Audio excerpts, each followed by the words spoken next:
బాబు రవి, ఎవరు నువ్వు? నా పేరు నీకెలా తెలుసు? నీ పేరు లీల కదూ? నా పేరు కూడా నీకు తెలుసా? నీ పేర్లే కాదు, మీ ఇంట్లో అందరి పేర్లు నాకు తెలుసు. మీ అమ్మ పేరు శాంత కదూ? అవును. మీ అత్తయ్య పేరు సుజాత, అవునా? అవును. మీ బాబాయ్ పేరు మధు.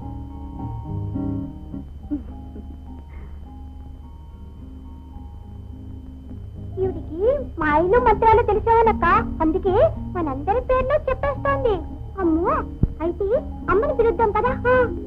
అమ్మా అమ్మా, ఏమిటా? మన ఇంటికి ఎవరో ఒక పిల్ల వచ్చింది. పిల్ల? పెద్ద పిల్ల. పెద్ద పిల్ల. నమస్కారం అండి, నా పేరు విజయ. గుర్తు రావటం లేదమ్మా. ఎప్పుడు నన్ను చూడలేదు. మీ గురించి మీ ఇంటి గురించి మధు చెప్తూ ఉంటాడు. మా మధునా? అవునండి, నేను కలిసి కాలేజీలో చదువుకున్నాం. అలాగే, కూర్చోమ్మా.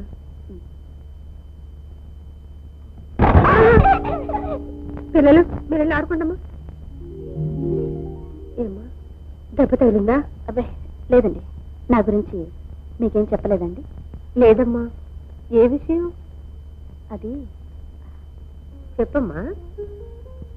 మీ మరిది గారు నేను పెళ్లి చేసుకోవాలనుకున్నాం. అలాగా? ఆ విషయం అతను నాతో ఎప్పుడు చెప్పలేదే. చెప్పలేదా? చూసారండి నేను ఎలాంటి మనిషో. మా విషయం మీతో చెప్పి ఏ సంగతి నెల రోజుల్లో కబురు పెడతా అన్నారు. ఇంతవరకు మనిషి రాలేదు, కబురు లేదు. అదిగో వస్తున్నారు. రామచు రా. వదినా, విజయ విజయ నాకు కూడా తెలుసు వదినా. నాకు తెలుసయ్యా, మీరిద్దరు కలిసి చదువుకున్నారు, ప్రేమించుకున్నారు, పెళ్లి దాకా వచ్చారు. వదినా, అయితే విజయ నీకు అంతా చెప్పేసింది. నువ్వేటీ చెప్పలేదు, మరి మీ ఇద్దరు ఎవరో ఒకరు చెప్పాలి కదా. అది కాదు వదినా, నేనే చూడాలనుకున్నాను, కానీ తనే తొందరపడిపోయింది. అదండి, తను ఆలోచన చేస్తలేదు, నేను తొందర పెడితే వచ్చింది. మీ వదిన గారు ఒప్పేసుకున్నారు. మా నాన్నగారు కూడా ఒప్పుకుంటే ముహూర్తాలు పెట్టించచ్చు. విజయ, మీ నాన్నగారు ఎవరమ్మా? మా నాన్నగారు ఫ్యాక్టరీ ప్రొపరేటర్ భుజంగరావు గారు.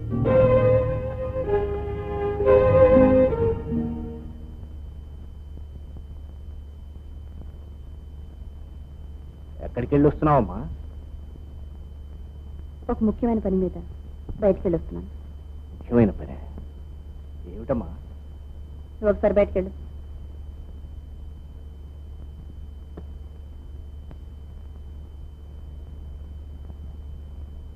అదేమైనా నాకు చెప్పకూడని విషయమా?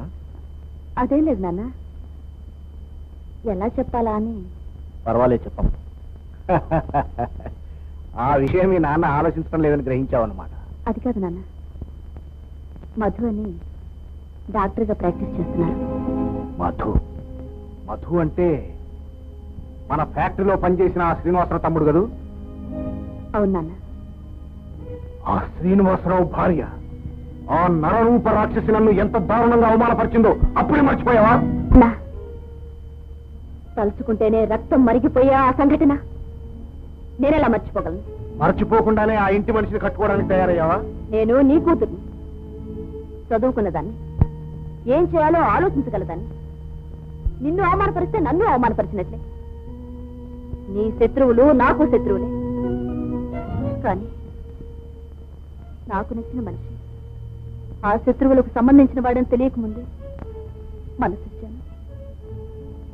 తెలిసాక మనసు మరల్చుకోవాలనుకున్నాను, సాధ్యపడలేదు. ఆ ఇంటి మనుషులు వీధిన పడి ముష్టిలని ఆశపడ్డానే కానీ నా కూతురు ఆ ఇంటికి కూడా అవుతుందనుకోండి. తప్పకుండా నెరవేరుతుంది. సున్నితమైన మనసు అతను. నేనంటే ప్రాణాలు ఇస్తాడు. నాకు కావలసింది మధు, అతని మనసు తప్ప ఆ ఇంటితో శాశ్వతమైన సంబంధం కాదు. ఇప్పుడు ఆ ఇంటిల్లి బాధికి మధు సంపాదన ఒక్కటే ఆధారం. పెళ్ళైన వారం రోజుల్లోపు మధు మనసు విరిచేసి ఆ ఇంటి నుంచి, ఆ మనుషుల నుంచి మధుని వేరు చేసి అతని మనింటికి తీసుకొస్తాను. అది నువ్వు అనుకున్న తేలిక కాదమ్మా. నాన్న, ఆ ఇంటి మనుషుల గురించి నాకు బాగా తెలుసు. వాళ్ళు ఒకరిని విడిచి ఒకళ్ళు బతకరు. Sentimental fools. వాళ్ల మధ్యనున్న సెంటిమెంట్స్ కన్నా నాకు మధుకు మధ్యనున్న అనుబంధం గొప్పది. నాన్న, ఆ శాంతమ్మ నీకు చేసిన పరాభవానికి ప్రతీకారం తీర్చుకుంటాను. వదినా, కారు వచ్చేస్తుందట, కారు వచ్చేస్తుందట. కారస్తుందా? వదిన వదిన, త్వరగా హారతి వెళ్ళింది. అలాగే.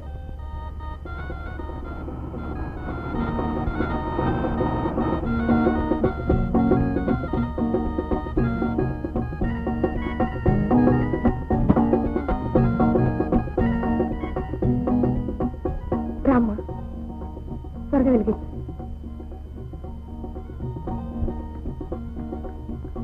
ఇలా ఇవ్వు.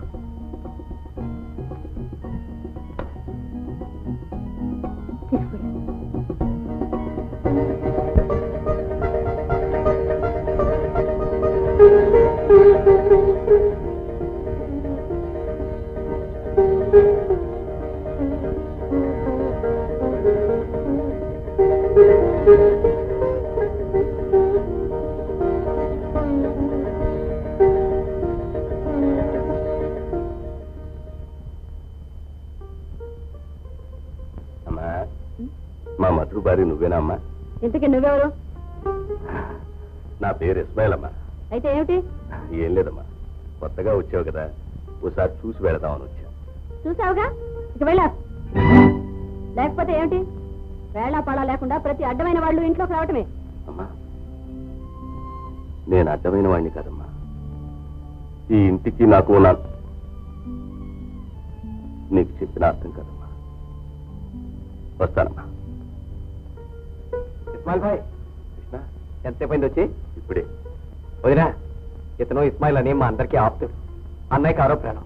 రామాయి కూర్చుంది కానీ వదినా, కాళ్ళు తీయదురా.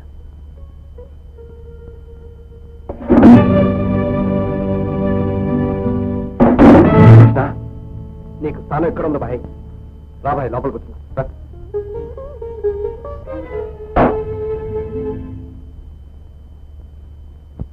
సత్యభావ, ఈ జీతం తీసుకెళ్ళి మా వదిలికి ఇచ్చి.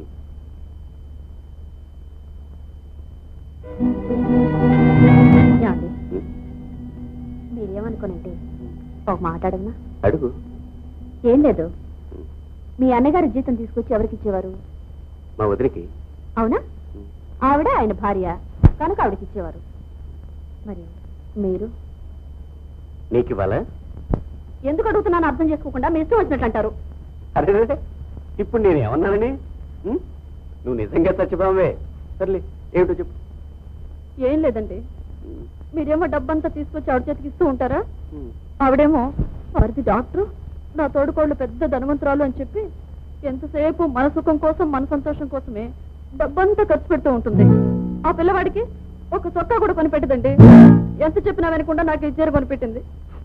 ఇదంతా చూస్తూ ఉంటే నాకెంత బాధగా ఉంటుంది చెప్పండి. అలాగా? అసలు ఈ విషయాలన్నీ నాకేం తెలియవే. అందుకని ఈ డబ్బు నా దగ్గరే ఉంటే ఎవరెవరికి ఏమేం కావాలో అన్నీ నేనే చూసుకోవచ్చు. పైగా ఇంతకాలం మీ అన్నయ్య వదిన మీకేమేం కావాలో అన్నీ సమకూర్చారు. ఇప్పుడు వాళ్ళ అవసరాలు తీర్చవలసిన బాధ్యత మనకుంది.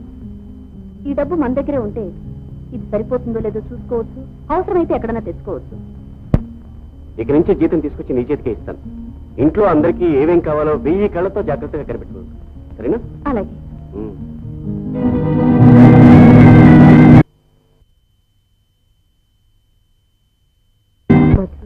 ఏముందినా? ఇవాళ 1వ తారీఖు. అవును. పాలవాడు జీతం విజయ్కి ఇచ్చాను వదినా. ఆ విషయాలు తనే చూసుకుంటుంది.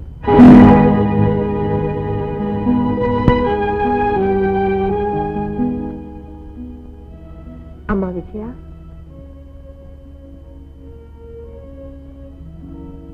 మనం ఇవ్వవలసిన వాళ్ళు ఎవరైనా ఉంటే నా దగ్గరికి పంపండి, నేను ఇస్తాను.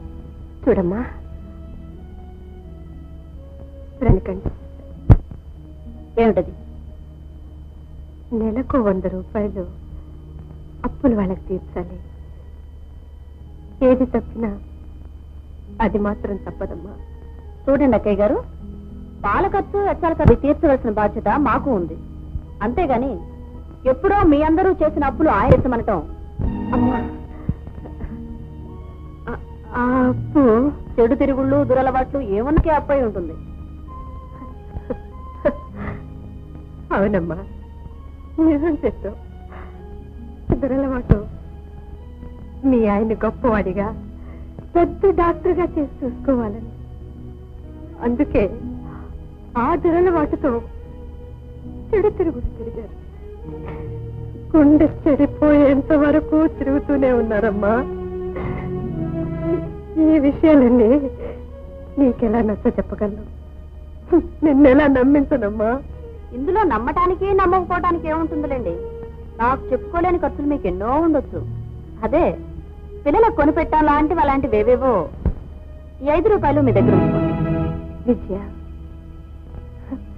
నా ఖర్చులే ఉంటాయమ్మా. నేనేం పువ్వులు కొనుక్కుంటానా, కుంకం కొనుక్కుంటానా? పిల్లలంటావా, వాళ్ళు పరాయి వాళ్ళ సొమ్ము ముట్టుకోరమ్మా.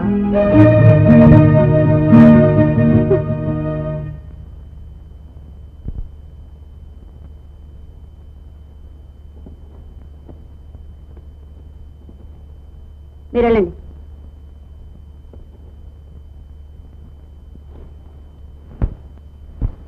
ఏ కుర్చీలు కొన్నావా? ఈ ఇంట్లో తిండికే ముఖం వచ్చున్నావు. ఇవి కొనే భాగ్యం కూడానా? మా నాన్నగారు కొనిపెట్టారు. మా ఇంట్లో చాపల మీద బల్లల మీద కూర్చునే అలవాట్లేదు. అలాగా? సరే.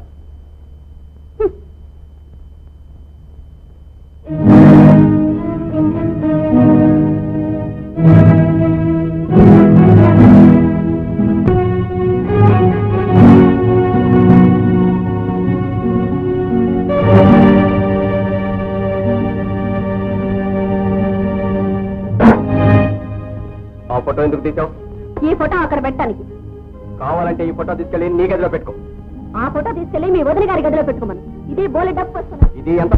ఇది 4 కూర్చునే హాలు. అందంగా ఉండాలి. అందంగా ఉండాల్సింది హాలు కాదు, మనుషుల మనసు. ఈ ఫోటో ఇక్కడ ఉండడానికి వెళ్ళలేదు. కృష్ణ, అమ్మ, వెళ్ళిపోయిన వాళ్ళకి ఈ గోడ మీద చోటు లేకపోయినా నా గుండెల్లో చోటు ఉంది.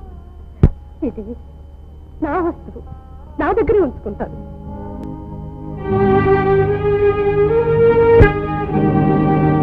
ఎవరి సామాన్లు వాళ్ళ గదుల్లోనే ఉంచుకోవాలనే రూల్ పెడితే నీ కుర్చీలు తీసుకెళ్ళి నీ గదిలోనే వేసుకో.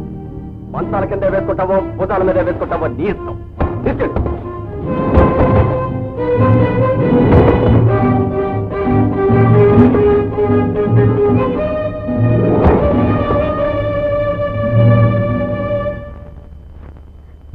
తెలిసిందండి, ఈ రోజు ఈ ఇంట్లో మీ భార్యకి ఎంత గౌరవం ఉందో చాలా బాగా తెలిసొచ్చింది. ప్రాణాలు ఇచ్చే నాన్నని, ఎంత తిన్నా తరగని ఆస్తిని వదులుకొని మీ నీడే చేరినందుకు నాకు జరిగిన సన్మానం ఏమిటో తెలుసండి? ఈ కుర్చీలు నమ్మకాన్ని విసిరేయటం, నా నెత్తి మీద వేసుకోమనటం ఉందండి. ఏమండి, మనకెందుకు వచ్చిన కర్మండి ఇది? మనకేం తక్కువైందని? అంత పెద్ద ఆస్తి, ఇంత పెద్ద ఉద్యోగం ఉండి ఈ దరిద్రంలో ఇన్ని అవమానాలు భరిస్తూ మనం ఎందుకు ఉండాలండి ఇక్కడ? ఏమండి, మా ఇంటికి పోదాం పదండి. ఏమండి, అంతగా కావాలనుకుంటే మా ఇంటి కదామండి మీ అన్నయ్య ఫోటో. మీ అన్నయ్య అనేగా మీ అభిప్రాయం. దేవుడు ఏ ఇంటిన వస్తాడండి? ఏమంటారు?